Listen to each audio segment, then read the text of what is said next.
आज हम बात करने वाले हैं एक ऐसे टेक विजनरी की जिनकी कहानी बिल्कुल फिल्मी है और जो आज के एआई बूम को एक एकदम ही अलग नजरिए से देखते हैं। तो चलिए सीधे मुद्दे पे आते हैं। एक बड़ा सवाल जो आजकल उठाया जा रहा है और वो भी सप्लाई चेन के एक दिग्गज की तरफ से। क्या ये जो एआई का बूम है ये सिर्फ एक हवा का गुब्बारा है जिसमें पैसा गोल गोल घूम रहा है? ये है शेखर नटराजन का मेन पॉइंट। उनका मानना है कि ये जो बड़ी बड़ी कंपनियां हैं ये आपस में ही पैसा घुमा रही हैं। मतलब एनविडिया एक कंपनी खरीदती है, फिर उसी कंपनी से कहती है कि तुम मेरे जीपीयूज खरीदो। एनविडिया ओपन एआई में पैसा लगाती है और ओपन एआई वापस वही पैसा एनविडिया के चिप्स खरीदने में लगा देता है। तो सब कुछ एक ही चीज, एक जीपीयू के चारों ओर घूम रहा है। अब इस बात को समझाने का उनका तरीका बड़ा मजेदार है। वो पूछते हैं, क्या हर काम के लिए जेट इंजन की जरूरत होती है? नहीं ना। कुछ फैसले होते हैं जिनके लिए आपको सच में जेट इंजन जैसी स्पीड चाहिए, जैसे कि प्रोटीन फोल्डिंग की भविष्यवाणी करना। लेकिन ज्यादातर बिजनेस के फैसले तो सीधे साधे होते हैं, हाँ या ना। क्या ट्रक भेजना है, क्या बिल पे करना है, इसके लिए जेट इंजन क्यों चाहिए? जैसे आप एक छोटा से कप शहर के दूसरे कोने में पहुंचाने के लिए हवाई जहाज तो नहीं भेजेंगे, है ना। अगर एक ट्रक उसे 4 दिन में पहुंचा सकता है तो वही सही है। तो सवाल ये उठता है कि ये हैं कौन जो खरबों डॉलर की इंडस्ट्री पर इतने बड़े सवाल खड़े कर रहे हैं, और इनको ये नजरिया मिला कहाँ से? इसकी कहानी सिलिकॉन वैली में नहीं बल्कि कहीं और बहुत दूर शुरू होती है। सिर्फ 175 रुपये, ये उनके पिता की महीने की तनख्वाह थी, जो एक टेलीग्राम डिलीवरी मैन थे। सोचिए, सिकंदराबाद की झुग्गियों में एक कमरे में 8 लोगों का परिवार। ये थी उनकी असलियत। इस एक बात ने, इस एक एहसास ने दुनिया को देखने का उनका नजरिया ही बदल दिया कि गरीबी सिर्फ भूख नहीं है, गरीबी है लोगों की नजरों में होकर भी दिखाई न देना। वो गरीबी को एक अभिशाप नहीं बल्कि अपनी शिक्षा मानते हैं।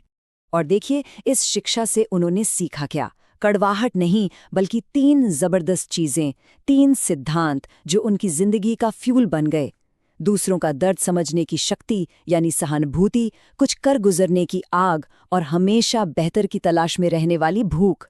तो अपनी इसी अनोखी एजुकेशन के दम पर वो आगे बढ़े और उन्होंने दुनिया की कुछ सबसे बड़ी कंपनियों की सबसे बड़ी और पेचीदा समस्याओं को सुलझाया।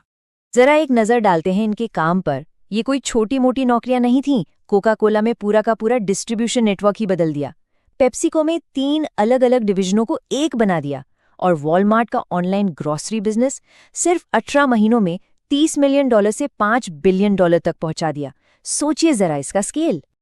और यहीं से उनके पूरे जीवन का अनुभव, उन झुग्गियों से लेकर बड़ी बड़ी कंपनियों के बोर्डरूम तक, एक नई सोच को जन्म देता है।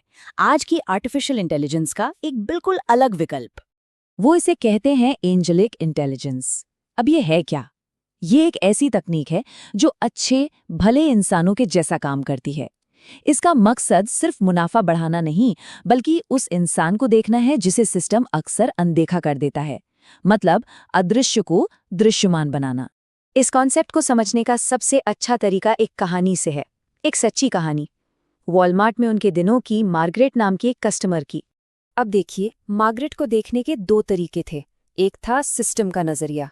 सिस्टम क्या देख रहा था कि ये महिला बार बार अस्पताल जाती है, मतलब ये एक हाई रिस्क कस्टमर है, तो एक्शन क्या होगा? इसका इंश्योरेंस महंगा कर दो। लेकिन एक मानवीय नजरिया भी था, एंजेलिक इंटेलिजेंस वाला नजरिया।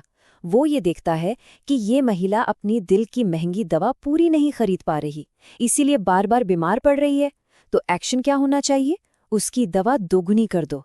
इससे न सिर्फ मार्गरेट की सेहत सुधरी, बल्कि लंबे समय में सबके लिए लागत भी कम हो गई। देखा आपने कैसे नजरिया बदलने से सब कुछ बदल गया? तो उनकी इस पूरी सोच से, इस पूरे सफर से आज के दौर में आगे बढ़ने के लिए क्या सीखा जा सकता है, चलिए देखते हैं। वो 3 बहुत ही सीधी और मजबूत सलाह देते हैं। पहली, डिजिटल दुनिया के सारे टूल्स चलाना सीखें, उनमें मास्टर बने। दूसरी, चैट जीपीटी जैसे टूल्स का इस्तेमाल जरूर करें, लेकिन अपना दिमाग कभी आउटसोर्स ना करें, सोचना बंद मत करें। और तीसरी, और शायद सबसे जरूरी, अपने इरादे नेक रखें। चाहे परिवार की मदद करनी हो या दुनिया की, अगर इरादे अच्छे होंगे तो रास्ता अपने आप मिल जाएगा। और यहीं पर हम एक बड़े सवाल पर आकर रुकते हैं। सोचिए, अगर टेक्नोलॉजी एक मार्गरेट को देख सकती है, उसकी समस्या सुलझा सकती है, तो ऐसे और कितने ही अदृश्य लोगों को वो दृश्यमान बना सकती है। शायद इंटेलिजेंस का असली मकसद, चाहे वो आर्टिफिशियल हो या इंसानी, सिर्फ चीज़ों को तेज़ और एफिशिएंट बनाना नहीं, बल्कि हमें और ज़्यादा इंसान बनाना है।